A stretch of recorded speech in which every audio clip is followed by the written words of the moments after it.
Heidi here from Rain Country. God is good all the time. And summer's finally arrived here in Rain Country, and I'm going to be roasting a chicken in my solar oven. And I thought, even though I have a couple videos from last year showing how I cook in the solar oven, I don't recall if I did one of baking a chicken in the solar oven. I did do one of baking a chicken on the wood stove, and I'll go ahead and link to that video right up here. Not much different than the way I do it on a wood stove, but it is going in a solar oven, and for those of you who are interested, I thought I'll go ahead and show this. It is so easy to cook and bake things in a solar oven. You just got to account for your weather, your cloud cover, and how much time you need, because it's typically going to take longer because you're cooking at lower temperatures. However, when you're cooking roasts and chickens, they turn out so much better because you're cooking at a slower pace at a lower heat. And so I've got my chicken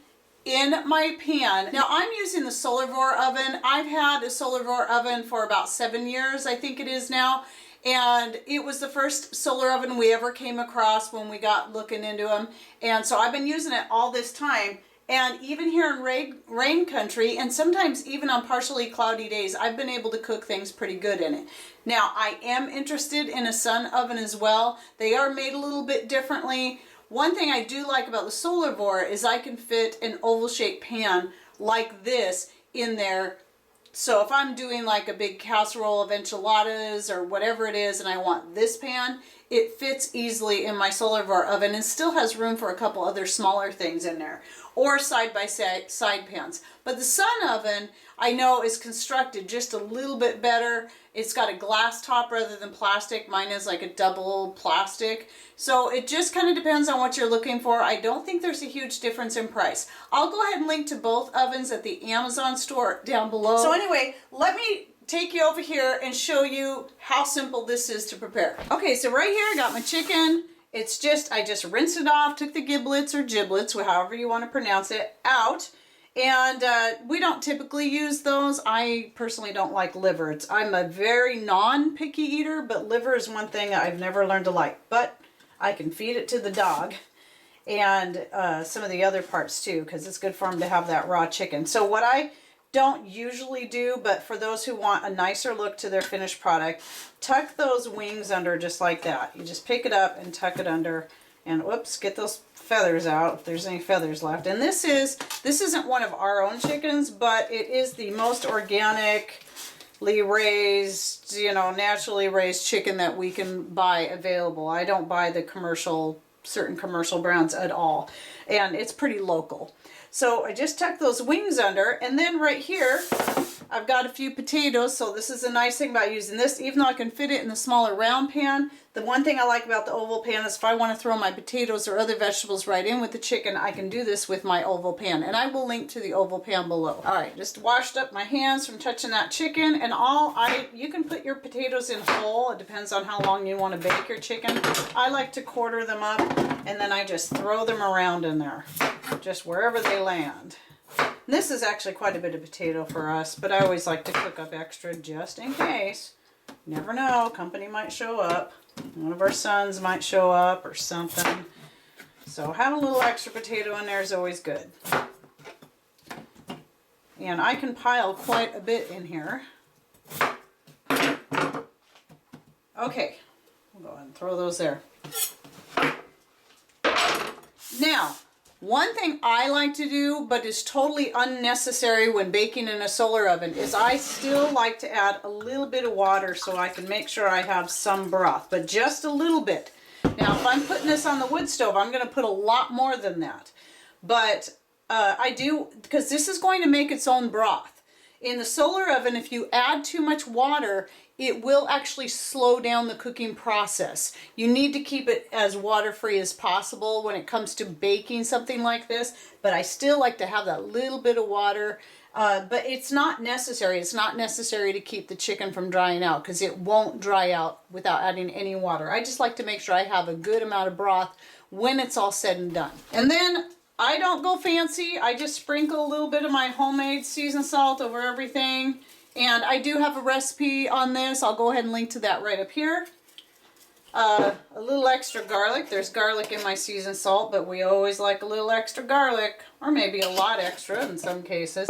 And then I always like to put some of my homegrown, home-dried sage, sprinkle a little bit on that, just like that.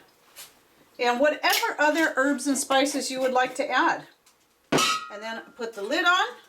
And now it's ready to go in the solar oven. That easy. So next up, what I'm going to do is I'm going to go ahead and take you out there to the solar oven and just show you what it looks like, and we'll get this thing cooking. Okay, it's about 11 o'clock in the morning. I've got this face towards the sun right now.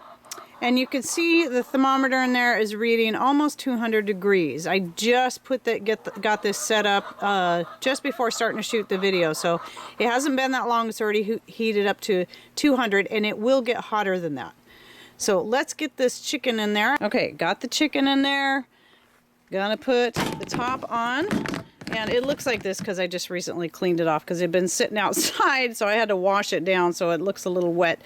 And I can choose to put the reflectors on if I want, but I'll keep an eye on the thermometer. And since it's in early enough, it can cook in just a couple of hours, especially if I put the reflectors on. So yes, I hear you in there. Anyway, after that rude interruption, so I can choose to put the reflectors on if I want, but since I've got all day, I don't need for it to have the reflectors on there, so I'm just going to let it cook nice and slow. What I want to make sure that I do is that as the sun moves throughout the day, is I just turn this to keep facing the sun. So you're going to want to keep checking it.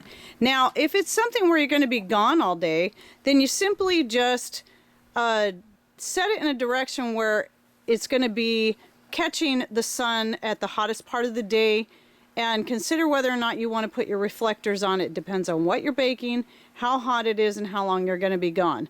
And then you just leave it and forget about it for the day, and it's not going to burn and it's not going to dry out. So while I'm out here, see what's going on here.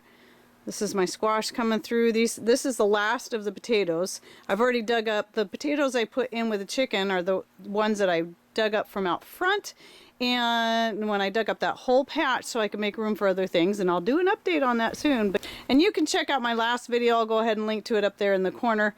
But anyway, I'll be digging these potatoes out soon, to mostly just to get the plants out of the way, to make room for planting other things in here if I need to, and to give the squash more room to just take over.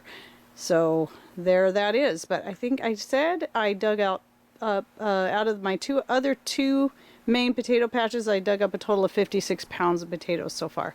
So there could be another 56 pounds just in there alone. And we'll do just a quick flyby of the garden, the main garden bed. See what's going on here. Okay, well, I know I'm ending this video showing my garden, but there's not really much to look at the chicken right now. And when it's all done, I'll go ahead and insert some pictures of what the chicken looks like all finished up.